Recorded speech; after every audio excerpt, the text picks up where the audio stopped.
News 18 India. Qatar के TV channel अल जजीरा के मुताबिक रमजान से पहले गाजा में युद्ध विराम के लिए हमास ने इजराइल के सामने बड़ी शर्त रख दी।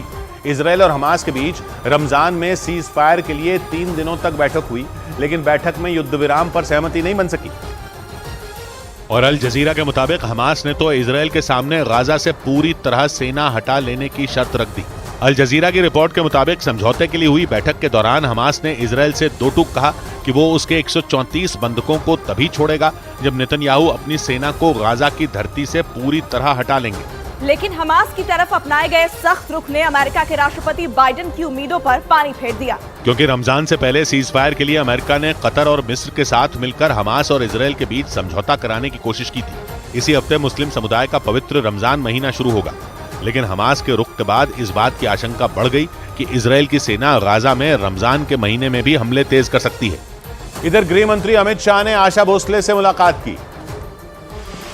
गृह मंत्री अमित शाह ने मशहूर गायिका आशा भोसले से मुलाकात की। ये मुलाकात मुंबई में आशा भोसले की फोटो बायोग्राफी के विमोचन के मौके पर हुई। इस दौरान आशा भोसले ने एक गाना भी गाया जो सोशल मीडिया पर वायरल हो गया।